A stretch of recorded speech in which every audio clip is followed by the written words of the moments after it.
এটা ধুনীয়া হাঁহিয়ে আপোনাৰ পাৰ্চনেলিটিক আৰু বঢ়াই দিয়ে আৰু যদি আপোনাৰ দাঁত হালধীয়া হয় তাৰ বাবে আপোনাক লাজ পাব লগাও হ'ব পাৰে। দাঁতক ভালদৰে চফা নকৰাৰ বাবে দাঁত হালধীয়া হয় আৰু ইয়াৰ লগতে পানীত থকা কেমিকেল, তামোল, চিগাৰেটৰ বেছি সেৱন কৰা ব্যক্তিসকলে এইটো সমস্যাৰ সন্মুখীন হয়। আৰু ইয়াৰ পৰা বাচিবৰ বাবে মাৰ্কেটত বহুত প্ৰডাক্ট পোৱা যায়। কিন্তু আপুনি জানেনে সেই প্ৰডাক্টবোৰৰ মাজত থকা কেমিকেল আপোনাৰ বাবে কিমান হানিকাৰক হ'ব পাৰে? সো ফ্ৰেণ্ডছ, আজিৰ ভিডিঅ'টোত মই আপোনালোকক কিছুমান দাঁত বগা কৰিবৰ বাবে ঘৰুৱা উপায় ক'ম, যাক ব্যৱহাৰ কৰিলে আপোনালোকৰ দাঁত বগা আৰু ষ্ট্ৰং হ'ব আৰু এই পদ্ধতিবোৰ আপোনাৰ শৰীৰত কোনো ধৰণৰ ক্ষতি নকৰে। তেন্তে আহক ভিডিঅ'টো ষ্টাৰ্ট কৰোঁ। আৰু যদি মোৰ চেনেলটো ছাবস্ক্ৰাইব কৰা নাই তেন্তে মোৰ নতুন পুৰণা সকলো ভিডিঅ' চাবৰ বাবে তলত থকা ৰঙা ৰঙৰ ছাবস্ক্ৰাইব বাটনটো টিপি চেনেলটো ছাবস্ক্ৰাইব কৰি দিব আৰু লগতে বেল আইকনটো টিপি দিব যাতে আপুনি মোৰ সকলো ভিডিঅ' প্ৰথমতে চাবলৈ পায়। প্ৰথমে আমি কথা পাতোঁ যে দাঁত হালধীয়া কিয় হয়। ভাল ধৰণেৰে দাঁত চফা নকৰাৰ বাবে দাঁত হালধীয়া হ'বলৈ ধৰে। স্মকিং কৰাৰ বাবে দাঁতত বহুত ক্ষতি কৰে, যাৰ বাবে দাঁতৰ ৰং হালধীয়া হ'বলৈ ধৰে। কফি, চাহ বহুত বেছি খোৱাৰ বাবেও দাঁতৰ ৰং হালধীয়া হয়। তামোল পাণ বেছিকৈ খোৱা সকলৰো দাঁত হালধীয়া হয়। এতিয়া জানো আহক দাঁতৰ হালধীয়া ৰং কেনেকৈ দূৰ কৰিব পাৰি। তুলসীৰ ব্যৱহাৰ কৰক।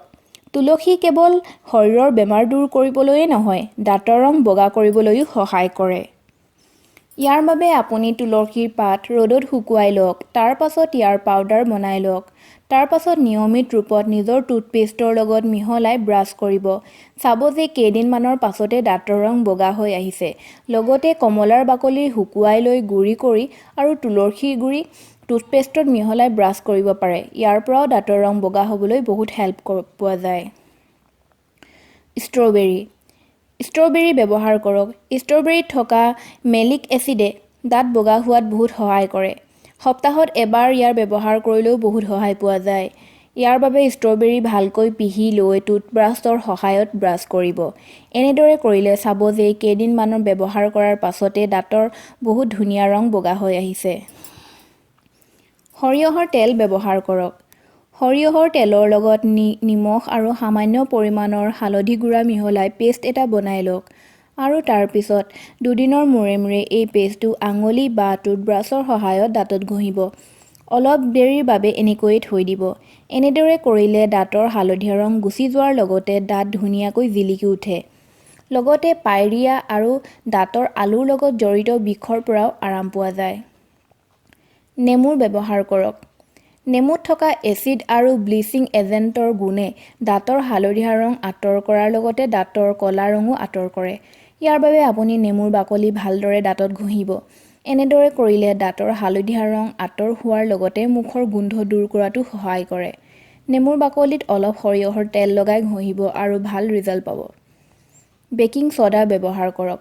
বেকিং ছ'ডা ব্যৱহাৰৰ ফলত দাঁতৰ হালধীয়া লেয়াৰটো গুচাবলৈ হেল্প কৰে। ইয়াক ব্যৱহাৰৰ নিয়মটো হৈছে আপুনি ব্ৰাছ কৰাৰ পাছত অলপ বেকিং ছ'ডা হাতত লৈ আঙুলিৰ সহায়ত বা টুথব্ৰাছৰ সহায়ত দাঁতত ঘঁহক। এনেকুৱা কৰিলে আপোনাৰ দাঁত ধুনীয়াকৈ বগা হৈ যাব। কয়লাৰ ব্যৱহাৰ কৰক। যদি কয়লাৰ গুড়ি কৰি আঙুলিৰ সহায়ত বা ব্ৰাছৰ সহায়ত দাঁতত ঘঁহা হয়, দাঁত ধুনীয়াকৈ বগা হৈ উঠে। এইবোৰ কৰাৰ উপৰিও দাঁতৰ যত্ন ল'বলৈ কিছুমান কাম নিশ্চয় কৰিব লাগে, যাতে আপুনি দাঁতৰ বিষ বা অন্য সমস্যাত নুভুগে। যিকোনো বস্তু খোৱাৰ পাছত গাগুল কৰিবলৈ পাহৰি নাযাব। ৰাতিপুৱা আৰু ৰাতি শোৱাৰ আগত ব্ৰাছ সদায় কৰিব। বহুত বেছি মিঠা খোৱাটো কমাই দিব। নিম খৰিৰে দাঁত ঘঁহিলেও দাঁত ষ্ট্ৰং হয়। নিমখ পানীৰে গাগুল কৰিলেও দাঁতত জমা হোৱা কেভিটি দূৰ কৰিবলৈ সহায় হয়। সো ফ্ৰেণ্ডছ, এইকেইটা কিছুমান টিপছ হ'ল যাক ব্যৱহাৰ কৰিলে দাঁত ষ্ট্ৰং হয় আৰু দাঁত বগাও হয়। লগতে এনেকুৱা বস্তুও নাখাব যাৰ দ্বাৰা আপোনাৰ দাঁত বেয়া হয়। আই হোপ আপোনালোকক ভিডিঅ'টিৰ জৰিয়তে অলপ হ'লেও সহায় কৰিব পাৰিলোঁ। যদি আমাৰ ভিডিঅ' প্ৰথমবাৰৰ বাবে চাইছে তেন্তে এনেকুৱা ধৰণৰ আৰু ভিডিঅ' চাবৰ বাবে চেনেলটো ছাবস্ক্ৰাইব কৰি দিব।